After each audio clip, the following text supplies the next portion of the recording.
আজকে তোমাদের যে টপিকটা নিয়ে আমি আলোচনা করব সেটা হচ্ছে কোষ। তা কোষ হলো এমন একটা অংশ যা নিয়ে সমগ্র জীব দেহ তৈরি হয়। একটা বাড়ি যেমন অসংখ্য ইট নিয়ে তৈরি হয়, ঠিক তেমনি একটা মানব দেহ তৈরি হয় কিন্তু অসংখ্য কোষ। মানুষের দেহে প্রায় 6 থেকে 10 লক্ষ কোটি কোষ থাকে। আবার কোনো কোনো জীব আছে যাদের একটি কোষ নিয়েও সমগ্র দেহ তৈরি হয়। তা এই কোষকে কটি ভাগে ভাগ করা যায় বা কোষের অংশগুলো কি কি সেই নিয়ে আমরা আলোচনা করব। প্রথমে একটা যদি আমি ছবি আঁকি একটা প্রাণী কোষের ছবি এরকম আঁকি, তাহলে প্রাণী কোষের মধ্যে সবচেয়ে বাইরের অংশ দেখতে পাবো আমরা কোষ পর্দা। আর তার মধ্যে যে ঘন অতিরঞ্জিত অংশ সেটা হচ্ছে কোষের নিউক্লিয়াস। আর নিউক্লিয়াস বাদ দিয়ে কোষে যা পড়ে থাকে তা হলো প্রোটোপ্লাজম। তাহলে কোষকে আমরা 3টে ভাগে ভাগ করতে পারি। কি কি ভাগ বলো? একটা হচ্ছে কোষ আবরণ, কোষ আবরণ, আর একটা হচ্ছে কি প্রোটোপ্লাজম, আর একটা কি প্রোটোপ্লাজম,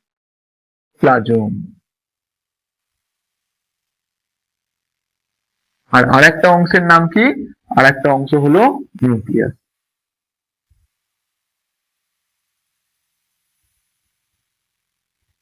তাহলে এই 3টে অংশ নিয়ে মূলত একটা কোষ তৈরি হয়। ঠিক আছে, কি কি? কোষ আবরণ, প্রোটোপ্লাজম আর নিউক্লিয়াস। এবার এই কোষ আবরণ আবার দুরকম হতে পারে। একটা কি? একটা হতে পারে কোষ পর্দা, আর একটা হতে পারে কোষ প্রাচীর।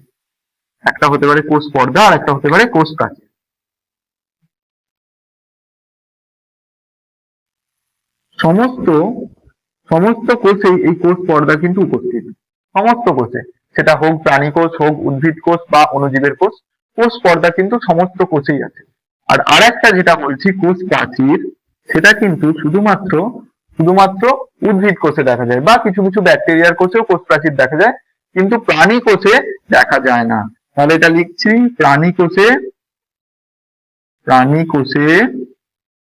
অনুপস্থিত। প্রাণী কোষে কিন্তু কোষ প্রাচীর অনুপস্থিত। এবার এই প্রোটোপ্লাজমকে আমি আবার যদি দুটো ভাগে ভাগ করি, তাহলে কি কি লিখতে পারি? প্রোটোপ্লাজমকে যদি দুটো ভাগে ভাগ করি তাহলে লিখতে পারি একটা সাইটোপ্লাজম আর কোষ অঙ্গাণু। এই দুটো জিনিস নিয়ে তৈরি হয় কিন্তু প্রোটোপ্লাজম। সাইটোপ্লাজম কি? কোষের মধ্যে যে অর্ধতরল জেলির মতো ধাত্র অংশ আছে সেটা হচ্ছে সাইটোপ্লাজম। আর সেই ধাত্রের মধ্যে ভেসে থাকা কোষ অঙ্গাণু গুলো আছে, যাদের দুটোকে নিয়ে তৈরি হচ্ছে প্রোটোপ্লাজম। এই কোষ অঙ্গাণু কি কাজ করে? না, এই কোষ অঙ্গাণু বিভিন্ন শারীরবৃত্তীয় কাজে হেল্প করে। যেমন প্রোটিন তৈরি করে, কেউ কেউ এটিপি তৈরি করে। এইরকম কোষ অঙ্গাণু যে যার কাজগুলো ইন্ডিভিজুয়ালি করে কোষের হোমিওস্ট্যাসিস বা সাম্যাবস্থা বজায় রাখে। আর নিউক্লিয়াসকে একটু আমি যদি বড় করে দেখাই, জুম করি, তাহলে কি হবে? নিউক্লিয়াসকে একটু জুম করছি আমি, দেখো। তাহলে নিউক্লিয় পর্দা পাবো, আর কি পাবো? নিউক্লিয় লাস পাবো, আর কি পাবো? নিউক্লিয় জালিকা পাবো,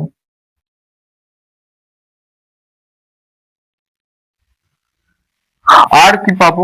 আরেকটা জিনিস পাবো, সেটা হচ্ছে নিউক্লিয় প্লাজম। এই যে এই অংশটা যেখানে ধাত্র, যার উপরে এই সমস্ত জিনিস বেঁচে আছে। তাহলে নিউক্লিয়াসের কি কি অংশ আমরা করতে পারি? 4টে অংশ করতে পারি। কি কি? একটা হচ্ছে নিউক্লিয় পর্দা, বাইরে থেকে ভেতর দিকে যাচ্ছি, দেখো, নিউক্লিয় পর্দা, নিউক্লিয় লাস, তারপরে হচ্ছে নিউক্লিয় প্লাজম, আর নিউক্লিয় জালিকা। মোস্ট ইম্পর্টেন্ট জিনিস হচ্ছে নিউক্লিয় জালিকা বা ক্রোমাটিন জালিকা। এর আরেকটা নাম কি? ক্রোমাটিন জালিকা। যে ক্রোমাটিন জালিকা থেকে পরবর্তীকালে কি তৈরি হয়? ক্রোমোজোম তৈরি হয়। ক্রোমোজোমের নাম তোমরা নিশ্চয়ই শুনেছো। ক্রোমোজোম হচ্ছে বংশগতির ধারক এবং বাহক। ক্রোমোজোম, এই ক্রোমোজোম তৈরি হয়। ঠিক আছে, এবার এবার এই যে কোষ অঙ্গাণু আছে, এই যে কোষ অঙ্গাণু আছে, এই কোষ অঙ্গাণু আবার অনেক রকম হতে পারে। মূলত কোষ অঙ্গাণু তিন রকম। কিসের ভিত্তিতে তিন রকম আমি বলতে পারি? না, কোষ অঙ্গাণুর উপরে যে পর্দাটা আছে, যে আবরণটা আছে, তার উপর ভিত্তি করে এই কোষ অঙ্গাণু তিন প্রকার। যদি পর্দাবিহীন কোষ অঙ্গাণু হতে পারে, যদি কোনো পর্দাই না থাকে তাহলে তাকে বলবো পর্দাবিহীন কোষ অঙ্গাণু।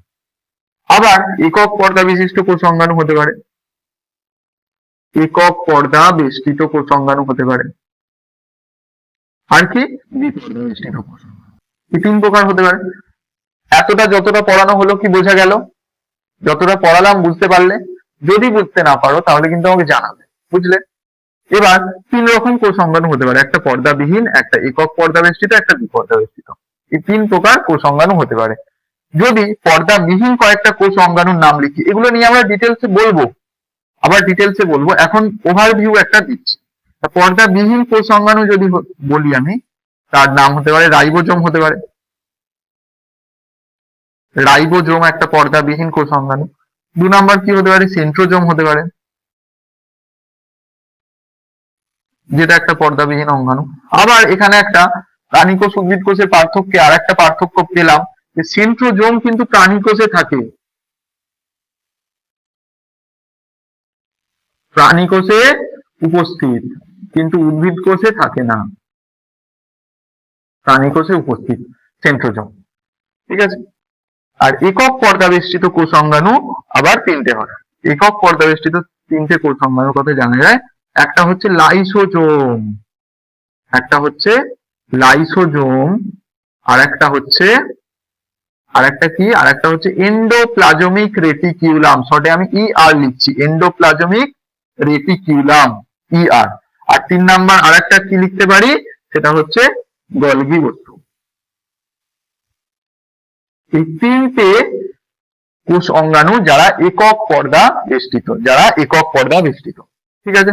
এবার ER আবার দু রকম হতে পারে, বুঝলে? ER আবার দু রকম হতে পারে। একটা হতে পারে SER, স্মুথ এন্ডোপ্লাজমিক রেটিকিউলাম, আর একটা হতে পারে RER, রাফ এন্ডোপ্লাজমিক রেটিকিউলাম। যখন যখন ER এর গায়ে, এন্ডোপ্লাজমীয় রেটিকিউলামের গায়ে রাইবোজোম লেগে থাকে, তখন তাকে বলে রাফ এন্ডোপ্লাজমিক রেটিকিউলাম।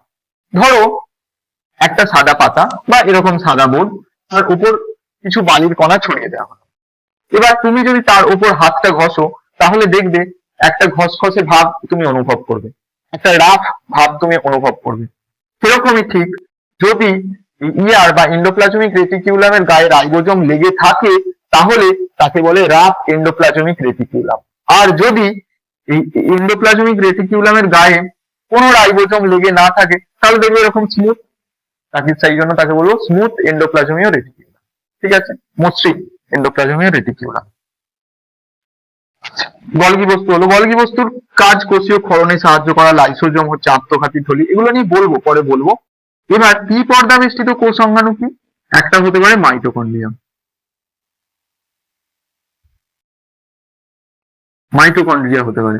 মাইটোকন্ড্রিয়া হচ্ছে দ্বিপর্দা বেষ্টিত অঙ্গাণু। মাইটোকন্ড্রিয়া কি করে না, কোষের যে শক্তি ঘর, তাকে মাইটোকন্ড্রিয়াকে বলে কোষের শক্তি ঘর। কারণ মাইটোকন্ড্রিয়া এটিপি সিনথেসিস করে। এটিপি হচ্ছে এনার্জি কারেন্সি। তার মানে কি? কারেন্সি মানে হচ্ছে টাকা পয়সা। আমাদের যেমন টাকা পয়সাকে কারেন্সি বলে, যে কারেন্সির ফলে আমরা জিনিসপত্র কিনতে পারি, বিভিন্ন কাজকর্ম করতে পারি, সেরকম কোষেরও কারেন্সি হচ্ছে এটিপি। এই এটিপি ছাড়া কিন্তু কোষের শারীরবৃত্তীয় কার্যকলাপ স্তব্ধ হয়ে যায়। যে কোনো কার্যকলাপ হতে পারে, সেটা শ্বসন হতে পারে, রেচন হতে পারে, যে কোনো কাজ হতে পারে, এটিপি বিনা কিন্তু হবে না। তারপরে আর একটা কি অঙ্গাণু হতে পারে, সেটা হচ্ছে প্লাস্টিড। প্লাস্টিড আবার শুধুমাত্র উদ্ভিদ কোষে থাকে, প্রাণী কোষে কিন্তু থাকে না। এই প্লাস্টিড আবার 3 রকম হতে পারে। এই প্লাস্টিড আবার করকম হতে পারে? 3 রকম হতে পারে। একটাকে বলছি আমরা ক্লোরোপ্লাস্টিড, আর একটাকে বলছি ক্রোমোপ্লাস্টিড, আর একটাকে বলছি লিউকোপ্লাস্টিড, বুঝলে? প্লাস্টিড আবার 3 রকম হতে পারে, ক্লোরো, ক্রোমো আর লিউকো।